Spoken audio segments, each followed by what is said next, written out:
मतलब हमारा नेबर जो है ना हिंदुस्तान, उसने अपना कल बजट अनाउंस किया। हम लोग जून में अनाउंस करते हैं, तो उनका कल अनाउंस हुआ है। उसमें उसने अपने जो हमसाए हैं ना, एक सेकंड, जितने भी हमसाए कंट्री है उनके लिए 400 करोड़, 150 करोड़, 120 करोड़ इस तरह बजट में हमसायों के लिए रखा है। तो काश हमारी इंडिया के साथ दोस्ती होती, तो इस बुरे हालात में शायद वो हमारा साथ देता। हमारे हुक्मरान तो खुद उनसे मिले हुए, तो हम दोस्ती करके क्या करें? आवाम उनसे दोस्ती करके क्या करें? तो फिर क्या वजह? इंडिया साइड कश्मीर के लिए उन्होंने जो बजट रखा है ना शोएब भाई, मैं यकीन करें गिनती गिनता हुआ $14 मैं कहीं पे देख रहा था, $14 बिलियन। मैं गिनती गिनते हुए ना मैं हैरान और परेशान हो रहा था। बिलियन बिलियन कहते हैं किस चीज को, $14 बिलियन। अमेरिका ने ऐलान किया है कि वो तकरीबन $101 मिलियन पाकिस्तान को देगा एड की शक्ल में। और वो जिन चीज़ों पे फोकस करना चाहता है उनमें सबसे जो इम्पोर्टेंट है वो पाकिस्तान के अंदर जमहूरियत जो है उसको सपोर्ट करने में, दहशतगर्दी के खिलाफ लड़ने में, इकॉनमी को स्टेबलाइज करने में और चाइना के इन्फ्लुएंस को कम करने में।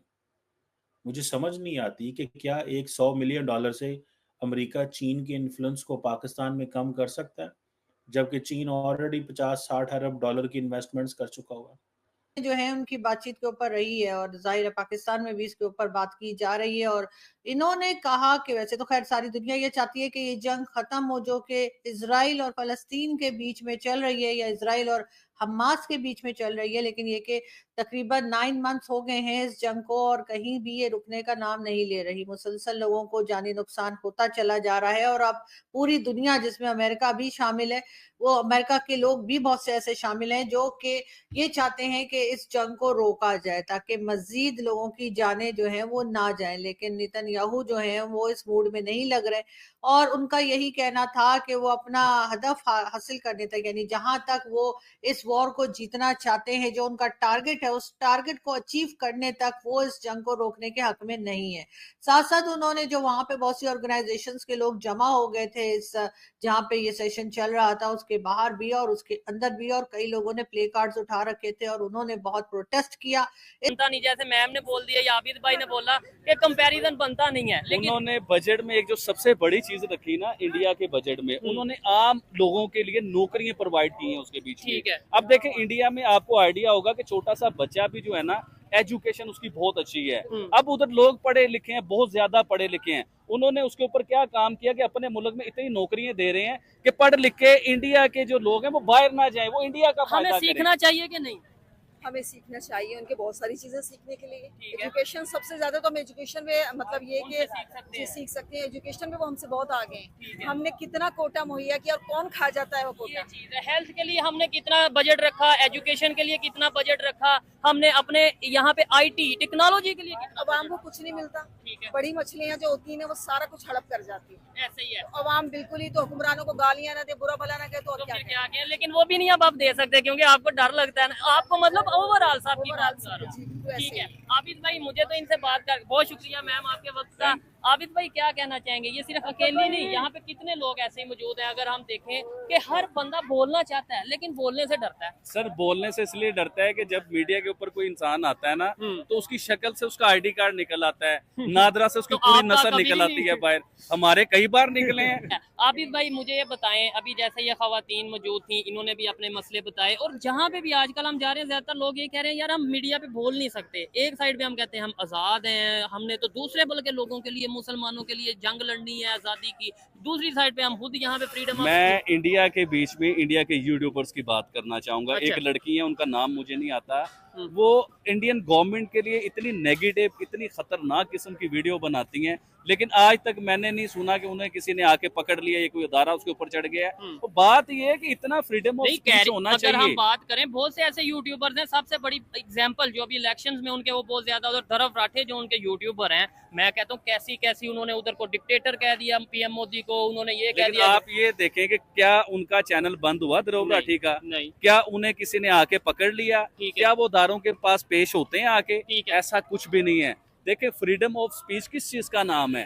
फ्रीडम ऑफ स्पीच इस चीज का नाम है कि मैं आम आदमी हूँ, मेरा भी कोई हक है, मैं इस मुल्क में पैदा हूँ, इस मुल्क की नेशनैलिटी रखता हूँ, ठीक तो है। मैं इस मुल्क के लिए कोई बात कर सकता हूँ, मेरा भी हक है बेहतरी के लिए। बेहतरी के लिए, लेकिन हमारा हक हमसे छीना जाता है। अच्छा, हम बोल ही नहीं सकते। अब कुछ लोग यहाँ पे देखने वाले शायद ये सोचेंगे कि भाई अगर दौलत राठे की एग्जांपल दी जाए तो वो इंडिया में मौजूद नहीं है, वो जर्मनी में बैठ के मतलब इस तरीके से वीडियोस रिकॉर्ड करते हैं, इसलिए गवर्नमेंट कुछ नहीं कर पाती या कुछ नहीं कर सकती इंडियन होगी। यूट्यूबर्स की बात कर मैं रहा हूँ। उधर एग्जांपल देता हूँ कि पाकिस्तान के भी बहुत से ऐसे जर्नलिस्ट हैं जो पाकिस्तान से बाहर बैठ के वीडियोस रिकॉर्ड करते हैं, अपना यूट्यूब चैनल चलाते हैं, लेकिन हमारे यहाँ पे फायरवॉल के थ्रू उनके चैनल की रीच, हमारे चैनल की रीच, हमारे चैनल की रिकमेंडेशन खत्म कर दी जाती है। मैं इंडिया का बजट देख के ना मेरा मुंह खुला का खुला रह गया, आंखें खुली की खुली रह गई हैं। यकीन करें, जब मैंने उनका बजट देखा, वो अवाम दोस्त बजट है, अवाम दुश्मन बजट नहीं है। हाँ, आम आदमी ये फील कर रहा है कि पता नहीं आम आदमी को फायदा नहीं दिया, लेकिन आम आदमी को ये फील होना चाहिए कि वो इंडिया बेस को मजबूत कर रहे हैं, इंडिया को मजबूत कर रहे हैं, इंडिया में वो अपने डिफेंस को मजबूत कर रहे हैं। लेकिन आज भी अगर कैमरामैन दिखाएं कि अगर ये आम जो पाकिस्तान का मेन शहर है लाहौर, पाकिस्तान का दिल है, इनका इसका व्यू अगर कैमरामैन यहाँ से अगर दिखाएं, जो बाइक्स हैं, जो यहाँ पे सूरत हाल है, जो ओवरऑल कंडीशन है, आपको लगता है, मुझे मतलब दूसरे कंट्रीज के साथ कंपेयर करें तो ऐसा लगता है कि हम 1990s में हम तकरीबन 40-50 साल आज भी पीछे हैं। हमारे पास जो टेक्नोलॉजी है वो भी 40-50 साल पीछे है। हम जो इलेक्ट्रॉनिक चीजें यूज कर रहे हैं वो भी 40-50 साल पीछे है। क्योंकि हम बेहतरी लेके नहीं आए। क्यों नहीं बेहतरी लेके आए? कि हम चाइना करता है। अब अमेरिकी कहते हैं जी कि हम पाकिस्तान की जो चाइना के ऊपर रिलायंस है वो कम करना चाहते हैं। भाई कैसे कम करेंगे रिलायंस? वेपन्स तो आप देते नहीं, वेपन्स देते नहीं है। जिस तरह अब पाकिस्तान को पैसों की जरूरत है, आईएमएफ से जरूर अमेरिका मदद लेके दे रहा है। अगर अमेरिका की मदद ना हो तो हम कोलैप्स कर जाएंगे, इसमें कोई शक नहीं है। लेकिन पाकिस्तान को चाहिए इन्वेस्टमेंट्स। हाँ, ये भी मानना पड़ेगा कि अमेरिका ने पाकिस्तान के लिए अपनी मंडियां खोल दी हुई हैं, लेकिन हम उन मंडियों का फायदा इस्तेमाल नहीं कर पा रहे। लेकिन अगर अमेरिका ये समझता कि चाइना का इन्फ्लुएंस कम हो जाएगा, तो उसके लिए पाकिस्तान जो है उसको अश्योर कराना होगा, या उसको पाकिस्तान को अपनी इंडो पैसिफिक डॉक्ट्रिन का हिस्सा बनाना होगा। लेकिन क्योंकि सारी की सारी इंडो पैसिफिक डॉक्ट्रिन है ही एंटी चाइना, तो हम उसका हिस्सा बनने को भी तैयार नहीं है। ये चीजें जो है ना, they are something very significant. इन चीजों के ऊपर जारी बात है वो कर रहे होंगे, सब सोच रहे हैं। अब पिछले साल चाइना ने $2.4 बिलियन का जो लोन है वो रोल ओवर किया था। मतलब नहीं लिया हमसे, फिर ले लेंगे भाईजान, थोड़े लात खराब ने। ये कोई और मुल्क तो नहीं करेगा, ये सिर्फ चाइनीज ही करते हैं। जब चाइनीज का इतना पैसा देना हो और चाइनीज आपको इतनी फैसिलिटेट कर रहे हो, तो पाकिस्तान क्या कर सकता है? पाकिस्तान तो जिधर जाता है, जारी बात है, पाकिस्तान तो ब्लैकमेल करता है हर मुल्क को, और वो सीधा सीधा कहता है पाइन साढ़े हाथ बड़े खराब जे साढ़ा ना को गाल करे जे, असा हाली इसके भी पैसे देने हैं, हमने भी इसके पैसे भी देने हैं, हमने भी इसके पैसे भी देने हैं, हमने इसके भी देने हैं, हमने उसके भी देने। ऐसे पाकिस्तान बात करता है। ऊपर से अमेरिकी कांग्रेस के अंदर रोज पाकिस्तान के खिलाफ जो करारदादें आती हैं, रोज डेली बेसिस पे अमेरिकी कांग्रेस के अंदर करारदादें आती हैं, डेली बेस के ऊपर। मैं आपको बड़ी पते की बात बता रहा हूँ, डेली बेस के ऊपर करारदादें आती हैं। वो एक कांग्रेसमैन ब्रैड शर्मन है, कोई नहीं मान, वो ही हर जगह जिधर जाते हैं बैठते हैं, वो कहते हैं यार पाकिस्तान का कुछ कर लो, ये पाकिस्तान का कुछ करो, इसको जो है ना ये देखें ये क्या कर रहे हैं। पाकिस्तानी जो है ना वो इमरान खान को उन्होंने जेल में डाला, वो सारा टाइम उसके चक्कर में लगे हुए हैं। गो के पाकिस्तान जो है ना वो, अब बंदा क्या कहे उसको। ठीक है जी, बहरहाल ये जो चीज है, this is something very significant Pakistan के रेफरेंस, कि अब अमेरिका हमें सपोर्ट करता है और इंडिया खित्ते को सपोर्ट करता है। इंडिया को नजर आ गया है कि हमें अब खित्ते के अंदर पैसा लगाने की जरूरत है। इंडिया खित्ते में अब तमाम मुल्कों को सपोर्ट कर रहा है। वो कहता है जितने गरीब मुल्क हैं मुझसे पैसा ले लो।